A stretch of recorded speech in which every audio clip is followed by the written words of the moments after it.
Hello friends, তো আজকের ভিডিওটা তাদের জন্য খুবই হেল্পফুল হবে যারা এসএসসি জিডি বিএসএফ এ সিলেকশন হয়েছে এবং যাদের জয়নিং পাঞ্জাবের হোশিয়ারপুরের খারকান ক্যাম্পে।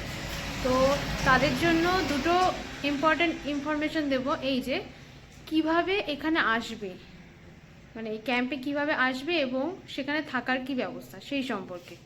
তো প্রথমে বলি কিভাবে আসবে।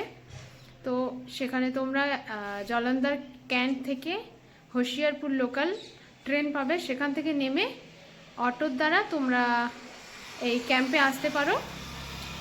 200 কি 100 400 যেরকম খুশি তোমাদের মতন ভাড়া তোমরা ঠিক করে এখানে পৌঁছাতে পারো।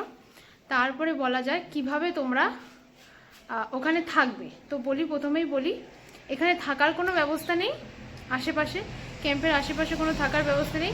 তো ক্যাম্প থেকে দূরে 3 কিলোমিটার দূরে একটি শিবশক্তি মন্দির নামে আশ্রমের মতন কিংবা লঙ্গরখানা মানে বলতে পারো, গুরুদুয়ারার মতন টাইপের আর কি সেবাশ্রম আছে একটি, সেখানে তোমরা আশ্রয় নিতে পারো। তাছাড়া নয়তো আশেপাশে কি কোথাও নেই, সেই পেতে গেলে একদম 15 কিমি দূরে হোশিয়ারপুরেই তোমাদের ভাড়া রেন্টে থাকতে হতে পারে।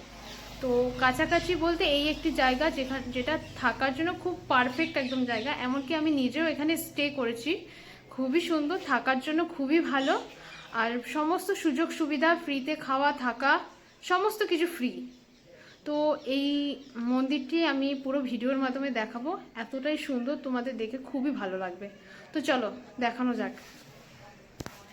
এই যে সেই মন্দিরটি, তো আমি সম্পূর্ণ মন্দিরটি ভিডিও করে দেখাচ্ছি।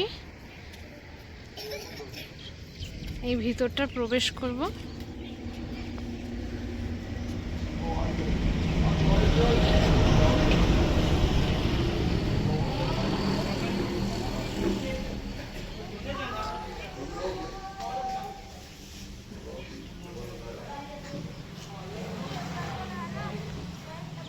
তো মন্দিরটির নাম হলো শিবশক্তি মন্দির।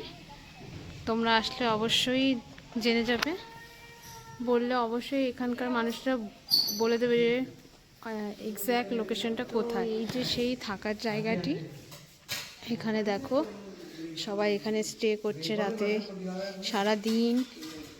এখানে ওরা একটা একটা করে সবাইকে এরকম গাদ্দা দিচ্ছে এবং গাদ্দার সঙ্গে আরও একটা বালিশ এবং গায়ে ঢাকার জন্য একটা কম্বল পর্যন্ত দিচ্ছে, পুরো সম্পূর্ণ বিনামূল্যে।